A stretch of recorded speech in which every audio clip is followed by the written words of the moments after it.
नमस्कार. हळद रुसली कुंकू हसलं या मालिकेच्या आजच्या भागात आपण पाहत आहोत.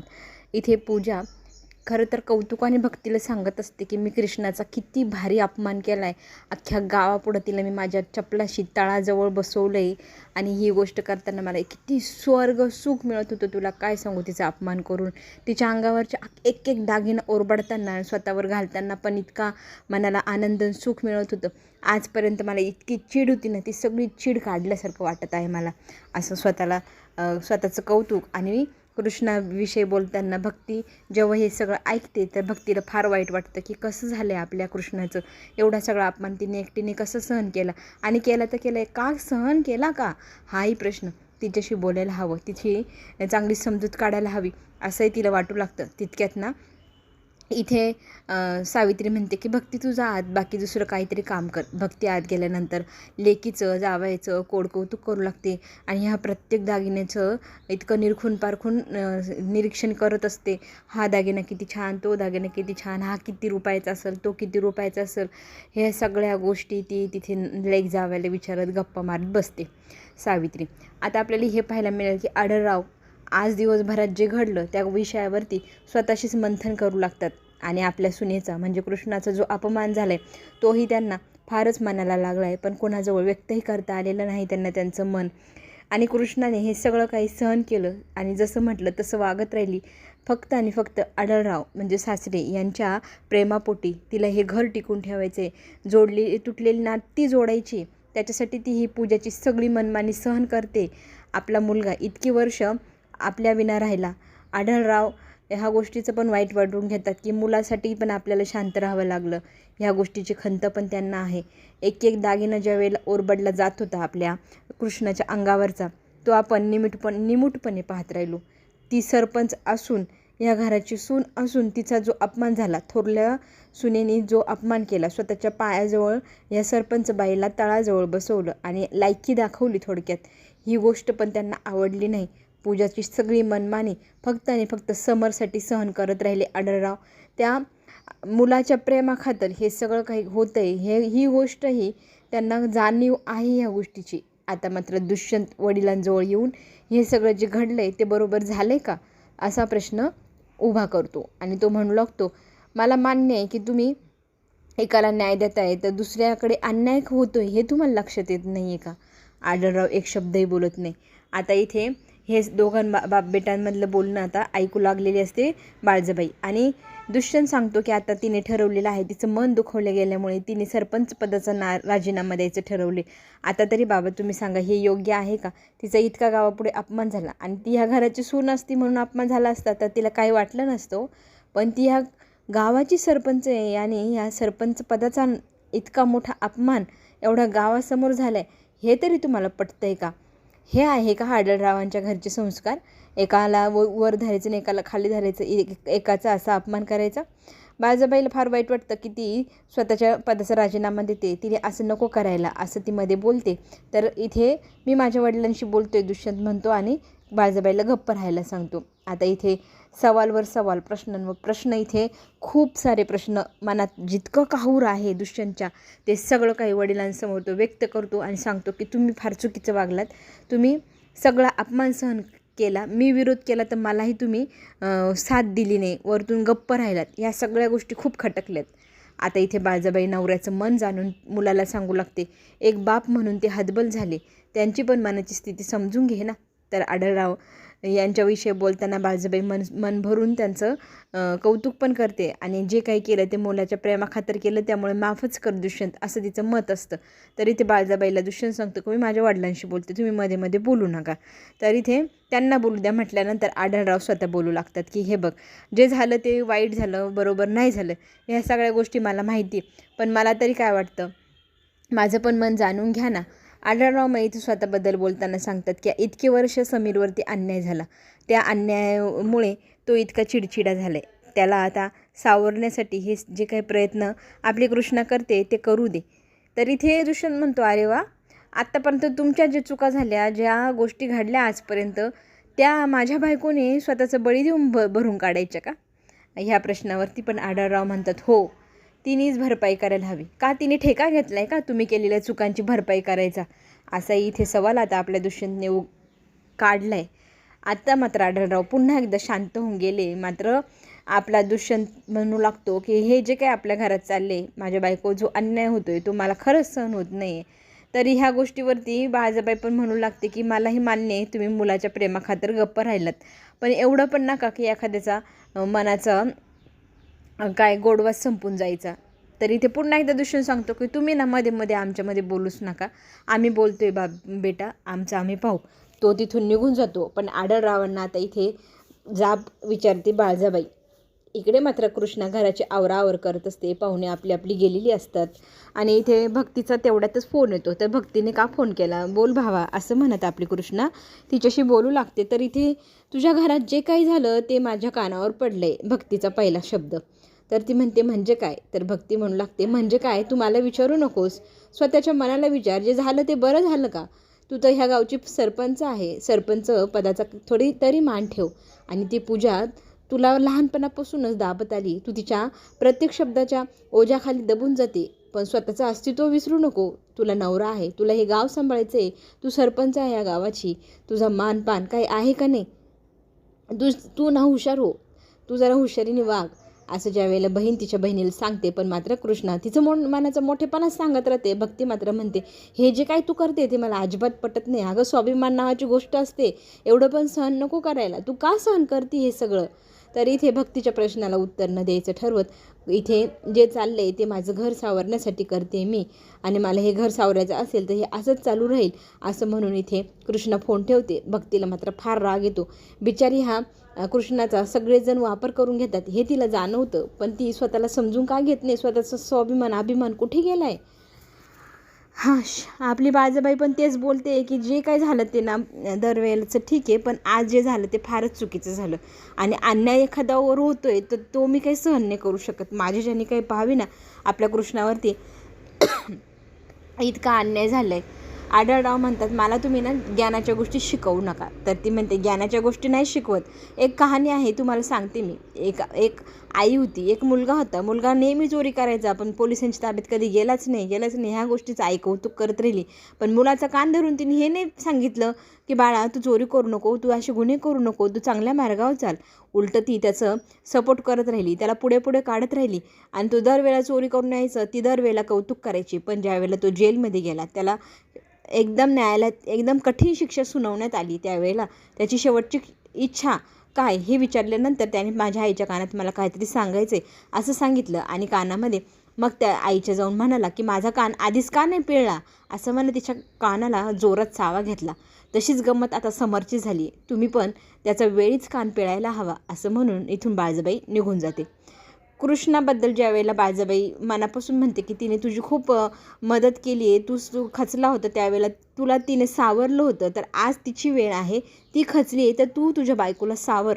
हे आईचं बोलणं आपल्या दुष्यंतच्या लक्षात येतं. तिची काहीतरी मदत करायला हवी, तिला यातनं बाहेर काढायला हवं.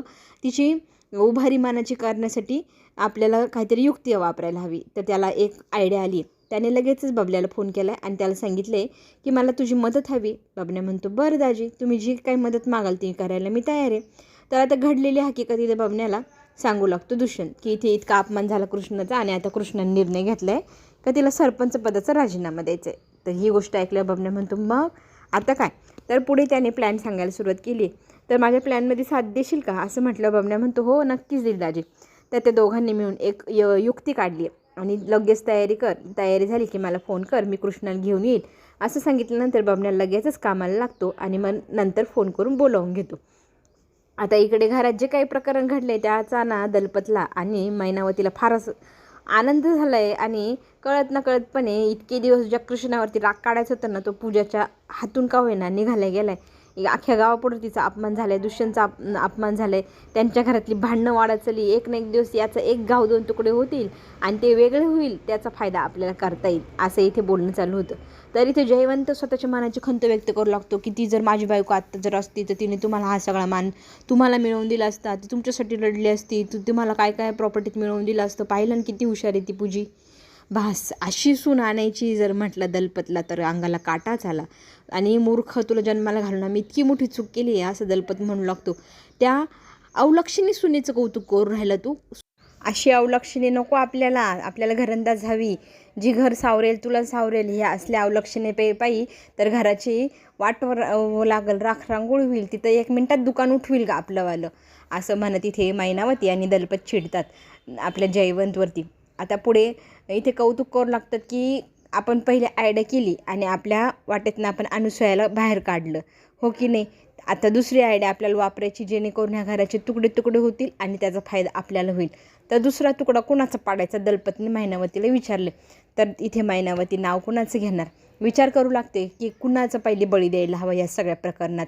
तर आता तिने नाव घेतलेलं आहे आढळरावांचं. जर आपण आढळरावांचा तुकडा पाडला, त्याला जर ह्या घरातनं बाहेर काढलं, म्हणजे त्याला वाटे हिस्से जमिनीची जागेंची करता भाग पाडलं, तर मग आपल्याला आपल्या वाटेची जमीन मिळेल. असा ह्या दोघा नवरा बायकोंचा प्लॅन बरं. तर आता इथे बबन्याने सगळी तयारी केली आणि दुष्यंत कृष्णाला घेऊन आला आहे. तर कृष्णा विचारात पडते, तुम्ही मला इथे का आणि कशापायी घेऊन आला आहेत. तर ते सांगू लागतात की थांब ना जराशी. तर तिथे 2 छोटीशी मुलं येतात, गावच्या शाळेत शिकतात ते, आणि ते सांगू लागतात की आम्ही ना शाळेमध्ये काय काय शिकलो आणि आम्ही एक चित्र काढलं आहे बरं. सरपंचबाई तुम्ही हे चित्र बघतात का. तरी ते सरपंचबाई ते चित्र पाहू लागते. अगदी आदर्श सरपंचबाई, आणि जिने ह्या गावाची भरभराट केली, शाळा आणली. अगदी सरपंचबाईने शेतीकडे पण लक्ष दिलं, शेतकऱ्यांनाही खूप मदत केली.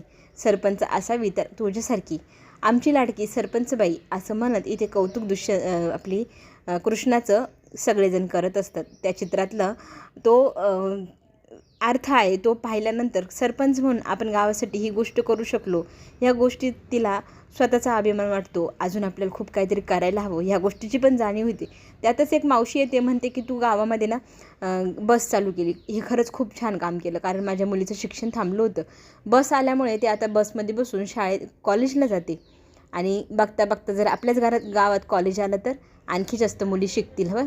आणि त्यात एक आजी येते म्हातारीशी आणि रडू लागते, म्हणू लागते की दुष्यंत सरकारकडनं कळलं की तू राजीनामा देते सरपंच पदाचा. अगं तुला गरज नसली तरी आम्हाला तुझी गरज आहे, ह्या गावाला तुझी गरज आहे, ह्या गावाची प्रगती तू करू शकते, ह्या गोष्टीवर आमचा विश्वास आहे. आणि तूच एकमेव व्यक्ती जी ह्या गावाचा उद्धार करून ह्या गावाला समृद्ध बनवू शकते. अजून तर खूप काय काय बाकी गावामध्ये यायचं. जर तू आत्ताच राजीनामा दिला आणि हे गावाची सरपंचपद जर दुसरं कोणाला मिळालं, तर तो व्यक्ती स्वतःच्या हिश्श्याचंच सगळं वापर करेल. आपलं काय, ह्या गावाचं काय. इथे आता स्वतः कृष्णा मदत मागते त्यांची, आणि तुमच्या मदतीने मी एक वचन देते तुम्हाला, मी हे गाव कधी सोडणार नाही. आणि मी जो विचार केला तो चुकीचा केला, मी माझं सरपंच पदाचा जो राजीनामा आहे तो कॅन्सल करते. आता इथे दलपत आणि मैनावती गेलेले आहे आढळरावांची शिकार करायला. आपल्याला ती पुढे ती शिकार कशी करतात ते तर पाहायलाच मिळणार आहे. आढळराव आता बसलेले असताना दलपत म्हणू लागतो की आजपर्यंत आपण दोघं सख्खे भाऊ एकमेकांच्या विचारानं राहिलो, तुझ्या शब्दाच्या बाहेर मी कधी गेलो नाही, पण आजकाल तुझ्या घरात जे घडते ते आपण पाहतोच आहे. या घरामध्ये 2 सावत्र भाऊ कशी भांडताय, एकमेकांच्या जीवावर एक दिवस ते उठतील असंही मला वाटायला लागले. आणि जे हिस्से वाट्यांचा विषय जो कधी काढायचा नव्हता मला, पण आज काढावा लागतोय, कारण दागिन्यांचा साधा विषय होता तरी बिचाऱ्या कृष्णाच्या अंगावरनं त्या दुसऱ्या सुनाने दागिने ओरबडले. पुढं जाऊन तर ती काय काय मागेल, शेतीत वाटा मागणार, फॅक्टरीत मागणार, अजून आपल्या डेअरीत मागणार, शेतात मागणार. त्या दोघांमध्ये जर हिस्से वाटे होत राहिले तर आमचं काय, आमच्या मुलाचं भविष्याचं काय. आता ह्या सगळ्या गोष्टी भाऊजी तुम्ही विचार करायला हवा, असं मैनावती म्हणते. आढळरावांनी लवकरात लवकर प्रॉपर्टीचे हिस्से करून आमच्या वाट्याचा आम्हाला हिस्सा मिळावा. आणि बिचारा दुष्यंतला जर राग आला तर एखाद दिवशी त्याच्या बायकोला घेऊन तो ह्या घरातनं कायमचं निघूनही जाईल. मला त्याचं पण फार टेन्शन येतं, असंही इथे दलपत म्हणू लागतो. आणि मैनावतीही. आता ह्या मैनावती आणि दलपतने चांगलीच थिणगी टाकली आहे. एक प्रकारे त्यांनी आढळरावांच्या मनात आता पेरणीच केली आहे, वाटण्या व्हायला हव्या. कारण पूजा आणि समीरने जर ठरवलं तर सगळ्या प्रॉपर्टी विळखा घालून बसतील, दुष्यंतला तर वाऱ्यावर सोडतीलच, आम्हालाही सोडणारच. मग आमचाही विचार व्हावा, दुष्यंतचाही व्हावा. ह्या नावाखाली हे दोघं नवरा बायको आढळरावांना जागं करताय, हुशार करताय. आता ह्या हुशारीचा वापर कसा करतील आढळराव, आता हलक्या कानाचे म्हणावे की हलक्या डोक्याचे, हे आपल्याला पुढेच कळणार. कारण आढळराव पण कमी पेच खेळणारे नाही. ते कुठला डाव टाकताय पुढे जाऊन ते तर आपल्याला पाहावंच लागेल. ते तर म्हणतात की माझा पूर्ण विश्वास आहे कृष्णा हे घर सावरेल आणि कधी मोडूच देणार नाही. पण आजची जी परिस्थिती पाहता, पायाजवळ पूजाने तिला बसवले, तर तिला पूजाने जर घाबरवलं तर ती सगळी प्रॉपर्टीसुद्धा तिला देऊन टाकेल. मग काय करायचं, त्यांनी आणि आम्ही भीक मागायला जायचं. असं आढळरावांशी बोलताना दलपत बोलत असतो. आणि हे सगळं बोलणं कृष्ण आणि आपल्या दुष्यंतच्या विरोधात हे सगळं ऐकल्यानंतर बाळजाबाई पण काहीतरी मनात डाव रचते. आपल्याला जरी आत्ता क्षणाला वाटतं की बाळजाबाई सुधारल्या आहेत, पण मला तरी वाटते बाळजाबाईचा हा गुपचूप काहीतरी प्लॅन चाललेला आहे. आता इकडे आपल्याला पाहायला मिळेल की कृष्णाचं मन जरा हलकं झालं. ती म्हणू लागते दुष्यंतला की थँक्यू, तुमच्यामुळे मला लक्षात आलं की माझ्यावरती फक्त घराची जबाबदारी नाही आहे. घराच्या जबाबदारीसाठी मी गावाची जबाबदारी झटकत होते, पण मला आता जाणीव झाली गावाला माझी खूप गरज आहे. अजून खूप काय काय बाकी आहे. गावातल्या लोकांनी माझ्यावर विश्वास टाकून मला निवडून दिलं. त्यांच्या ह्या विश्वासाचा मी तडा जाऊ देणार नाही. माझ्याकडनं चूक घडली असती, बरं झालं तुम्ही मला वेळेस सावरलं आणि मला माझ्या कर्तव्याची जाणीव करून दिली. दुष्यंत म्हणतो की मी तुला हेच सांगण्याचा प्रयत्न करतो, पण आजकाल मॅडम तुम्ही माझं ऐकताय कुठं? तुम्ही आजकाल फक्त एकाच व्यक्तीचं ऐकत असतात आणि तसं वागतात. तरी ते कृष्णा म्हणू लागते बुंगाट पाहुणं, तुम्ही जे काय म्हणतायत ना ते मला लक्षात येते बरं, तुम्ही मला टोमणे टामणे मारू नका. तरी ते आपला दुष्यंत म्हणतो बुंगाट पाहुणा हा शब्द खूप दिवसाने ऐकला कृष्ण तुझ्या तोंडून. एक काम करायचं, मला तू नेहमी ना बुंगट पाहुणं म्हणूनच हाक मार. तर ती म्हणते काहीही काय. दोघंजणं थट्टा मस्करी करत भेळ खात तिथं बसलेले असतात. एकमेकांशी खूप गप्पा करतात हसत बोलत असं. तर त्याच वेळेला हे जळखुकडे येतात आणि त्यांना दोघांना हसत पाहून त्यांचा जळफळाट होतो. तर इथे पूजा म्हणू लागते की इतका अपमान केला आणि हे निर्लज्ज इथे बसून काय भेळबत्ता खाताय, एन्जॉयमेंट करताय, रोमॅन्स करताय. आज तर त्याची खेरच नाही. पुन्हा एकदा तिचा अपमान करायलाच हवा. चांगलीच अपमान करते मी तिचा, आता बघच. आता घरी जाऊन तिचा नवीन प्लॅन सुरू होणार. इथे मात्र ह्या दोघंजणं ह्या सगळ्या गोष्टींपासून अलिप्त आहे. त्यांच्या विरोधातले षडयंत्र त्यांना माहीतच नाही. पूजाने मात्र टेबलावर बसल्या बसल्या इथे पूजाला कृष्णाला सांगितले की तुझी लायकी नाही ह्या टेबलवर बसून सगळ्यांसोबत जेवण करायची. तू आम्हाला सगळ्यांना वाढायचं आणि शेवटी खाली जमिनीवर बसून जेवायचं. आढळराव मात्र आता मोड 0.2 जागा झाला बरं. तर ते मोड ऑन करून म्हणतायत की माझ्या लेकीचा, माझ्या कृष्णाचा कोणी अपमान केलेला मला सहन नाही होणार. आत्तापर्यंत झाला तो झाला, खूप झाला. एखाद दिवशी असा निर्णय मी घेऊन टाकेल घरात कुणाला ठेवायचं आणि कुणाला नाही ठेवायचं. तेव्हा तुम्ही सगळेजण सावध व्हा. माझ्या कृष्णाचा अपमान झाला नाही पाहिजे. आढळरावांनी सगळ्यांना सक्त ताकीद दिली. घाबरलेला समीर आपल्या बायकोला म्हणजेच पूजाला म्हणतोय की आता जास्त तिचा अपमान करू नको, नाहीतर आपले वडील आपल्यालाच घराच्या बाहेर काढून द्यायला कमी करणार नाही. आता इकडे आपला दुष्यंत बायकोला म्हणू लागला आहे की घरामध्ये काहीतरी गडबड गोंधळ व्हायला हवा. आपल्या लग्नाला खूप दिवस झाले. आता याचा अर्थ त्याने आता मूलबाळ व्हावं अशी इच्छा व्यक्त केली आहे त्याच्या बायकोकडे म्हणजे कृष्णाकडे. ह्या दोघांमधलं बोलणं बाळजाबाई ऐकते आणि बाळजाबाई पण सुनेला म्हणू लागते आता लवकरच घरात गडबड गोंधळ व्हायला हवा. आम्हालाही नातवंड सांभाळायची फार हौस आहे. आमची इच्छा पूर्ण करा तुम्ही पण. आमच्या घरात टाळटाळ आवाज येऊ द्या. इथे कृष्ण लाजते आणि होकार देते. आता पुढे जे काही ट्विस्ट येणार ते पाहण्यासाठी आपण पुन्हा भेटू. चॅनलला लाईक सबस्क्राईब नक्की करा. धन्यवाद.